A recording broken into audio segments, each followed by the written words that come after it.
Yes, sir. Okay, class. Today we are going to learn about present indefinite tense. What we are going to learn? Present indefinite tense. Okay. First of all, I will tell you इसकी उर्दू में पहचान क्या है. उर्दू में इसकी पहचान क्या है? अगर उर्दू फिक्रा लिखा होगा तो हमें कैसे पता चलेगा कि ये प्रेजेंट इंडेफिनिट टेंस है?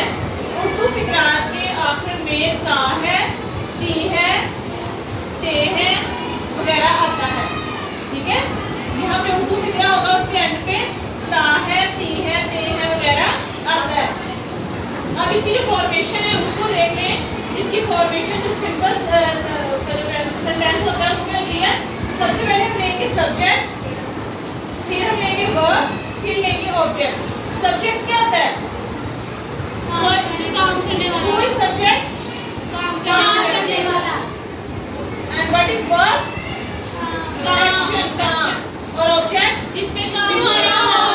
अब इसमें जो है वर्ब की फर्स्ट फॉर्म यूज होनी है. ठीक है. First form of verb. अब इसको जब नेगेटिव बनाना है देन हमें क्या करना है? सब्जेक्ट प्लस डू और does plus not plus first form of verb plus object. जब हमने इसका इंट्रोगेटिव बनाना है देन हमें क्या करना है? डू और डज को फिक्रे के शुरू में ले आना है. उसके बाद हमें सब्जेक्ट, उसके बाद first form of verb plus object. अब इसकी फर्स्ट की जो सिंपल वाली की एग्जांपल देख लें. He goes to school. अब हमने यहाँ पे गोज लगाया है.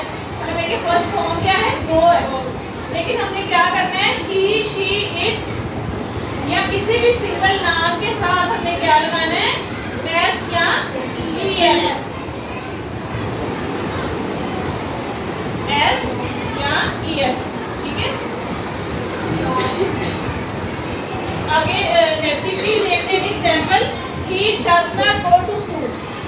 इसी तरह जब हमने डू और डज का भी लिहाज इसी तरह से करना है. ही, शी, इट और किसी भी सिंगल नाम के साथ जो है वो डज आएगा और प्लूरल के साथ डू आएगा. ठीक है. जैसे अगर यहाँ पे दे होता तो they do not go to school.